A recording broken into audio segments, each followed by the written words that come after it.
énormément de Français sont inhibés à l'oral en anglais et une des raisons principales, c'est qu'ils estiment qu'ils ont un mauvais accent anglais. Aujourd'hui, du coup, on va regarder les raisons de ce mauvais accent et quels sont les sons français à ne surtout pas essayer de calquer sur l'anglais et comment on peut facilement les remplacer. Du coup, aujourd'hui, on va regarder 7 astuces pour pouvoir améliorer votre accent anglais immédiatement et de façon significative. Et si vous arrivez à appliquer ces conseils, soyez-en sûrs, vous aurez un meilleur accent anglais que 80% de la population française. Allez, c'est parti. Première astuce, il faut maîtriser les plosives. Les plosives en anglais concernent 3 consonnes. Et ce sont les sons P, T et Q. On met un K, mais ça pourrait très bien être un C. Ce qui est écrit ici, ce sont les sons, pas forcément les lettres. Donc P, T et Q. Vous pensez à tort qu'on va prononcer ces consonnes exactement de la même manière qu'en français. Et c'est faux. On les appelle des plosives justement parce qu'elles sont explosives.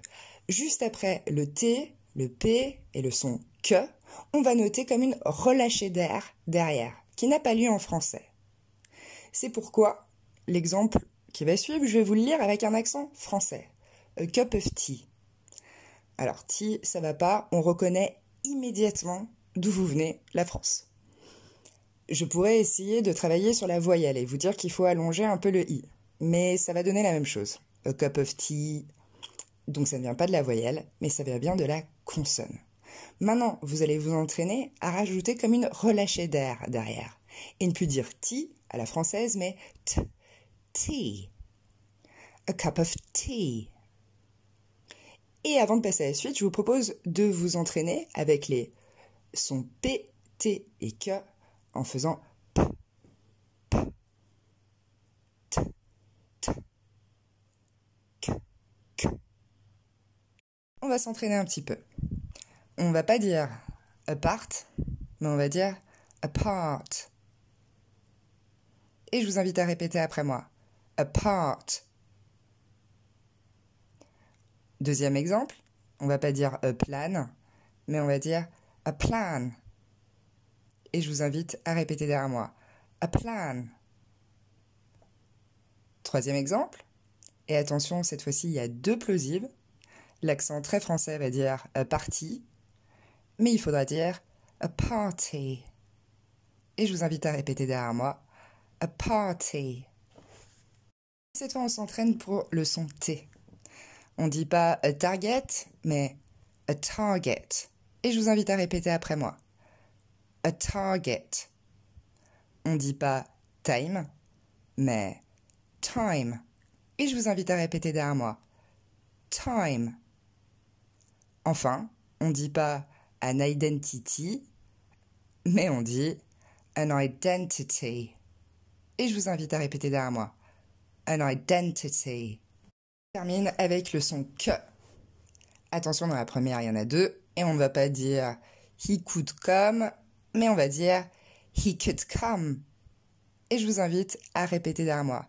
He could come. Deuxième exemple. On ne va pas dire courage, mais on va dire courage. Et je vous invite à répéter derrière moi. Courage. Et enfin, on ne va pas dire to catch, mais on va dire to catch. Et je vous invite à répéter après moi. To catch. Astuce numéro 2, très important parce que ça concerne plein de mots du quotidien que vous utilisez tout le temps. Il faut faire la différence entre et i. Vous pensez que vous la faites, mais en fait vous négligez largement le son et. On y jette un coup d'œil. Ce que vous voyez entre parenthèses, c'est un son du tableau phonétique. Ça vous permettra de vous repérer si demain vous cherchez un mot et que vous voulez savoir sa transcription phonétique, ça vous permettra de bien interpréter ces sons. Le i majuscule que vous voyez en haut n'est pas un i, et c'est très trompeur. En fait, on va le prononcer comme un et français.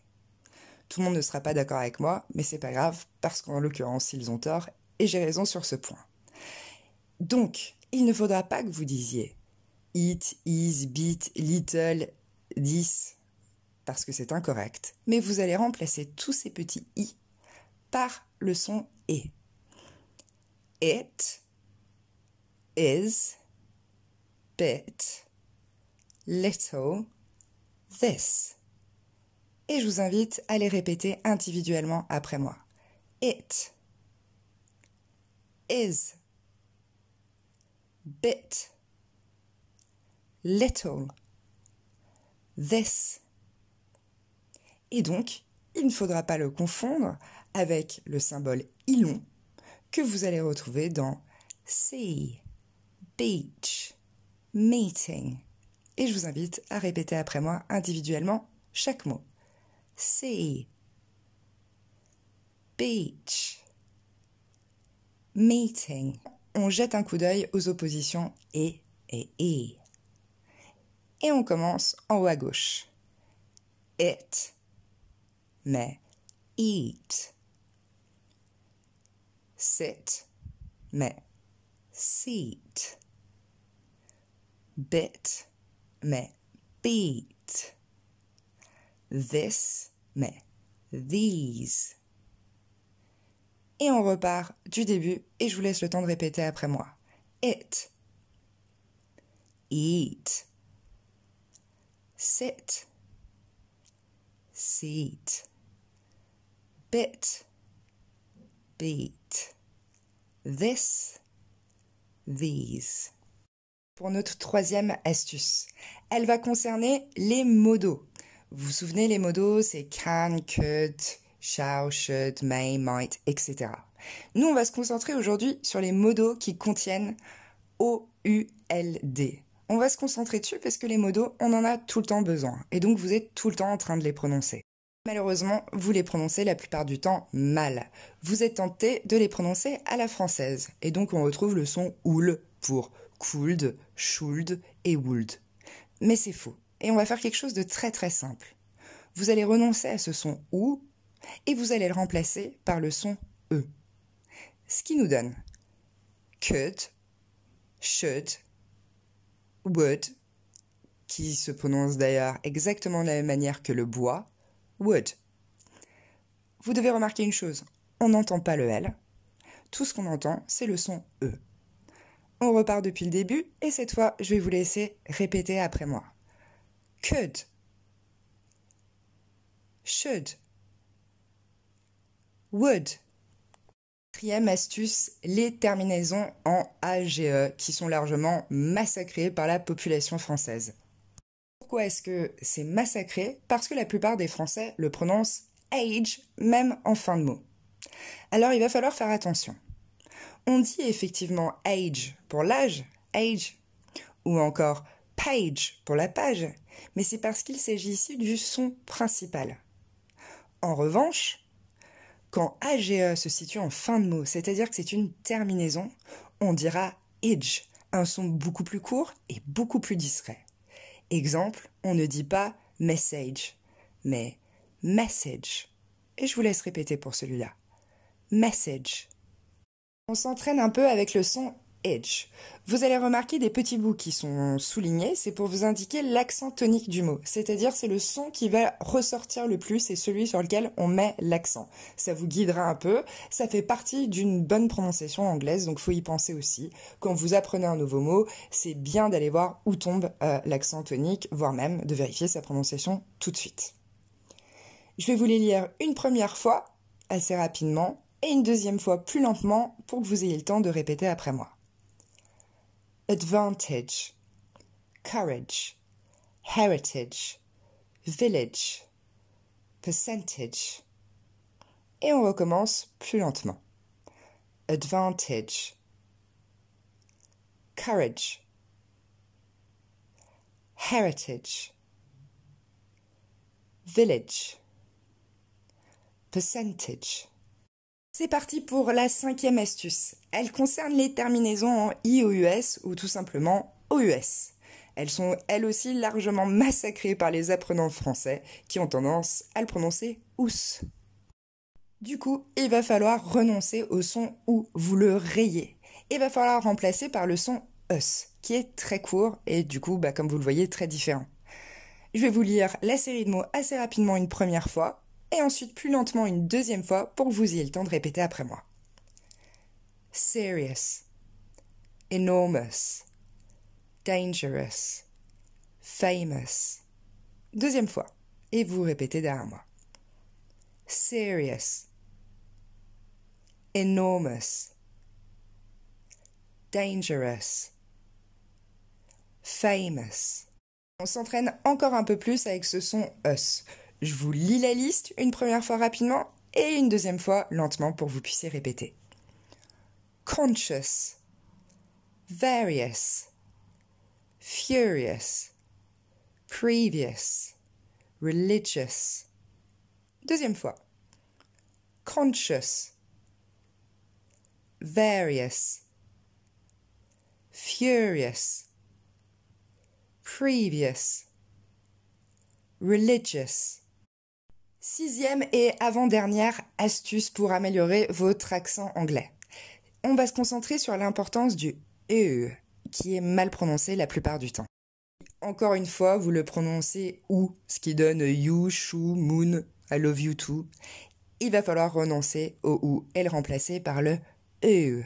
Cette fois, je ne peux pas vous indiquer une équivalence française comme c'était le cas pour le E ou le E. Il va falloir répéter après moi du mieux que vous pouvez.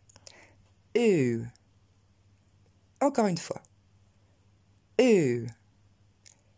Et je vous lis la liste une première fois assez rapidement et une deuxième fois lentement pour que vous puissiez répéter après moi. You, shoe, moon, I love you too. Et on recommence et cette fois vous répétez après. You, shoe, moon, I love you too. Parti pour s'entraîner encore un peu plus avec le son E. A zoo, taboo, clue, menu, university. Et maintenant, je vais les répéter un petit peu plus lentement pour vous laisser le temps de répéter après moi. Zoo, taboo,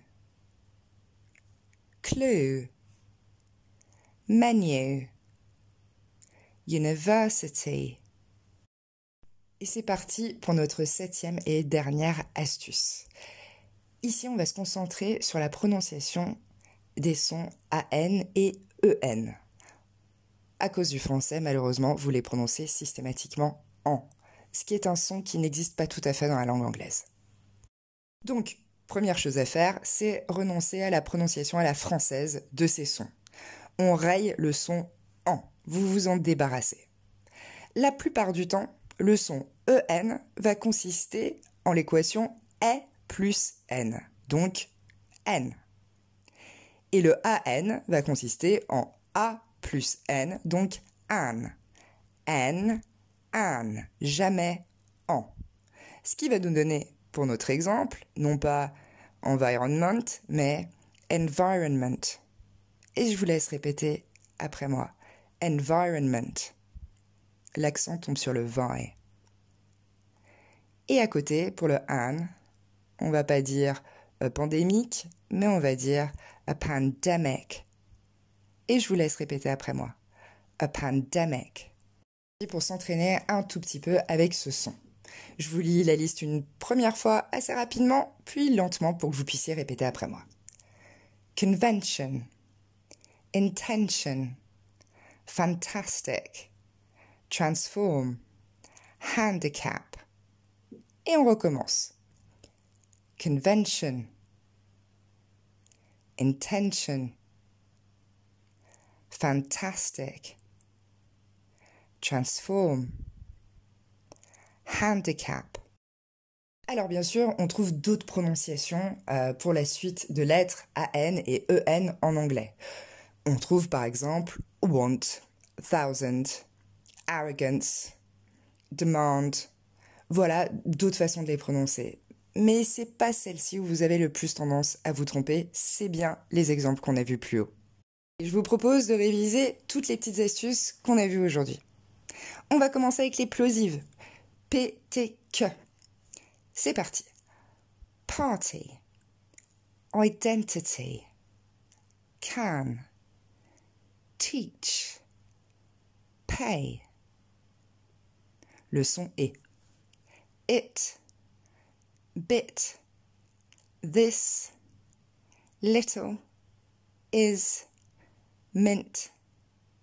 Le son E. See, beach, need, recipe. Le son E. Could, would, should. Le son idge. Message, advantage, courage. Le son us. Serious, religious, courageous. Le son you, to, moon, shoe, flew. Et enfin an, environment, identical, anticipate. Et voilà, n'hésitez pas à vous entraîner encore un petit peu. Vraiment, si vous appliquez ces conseils, si vous arrivez à bien les mettre en place, vous allez voir, votre accent va largement s'améliorer. Bon courage!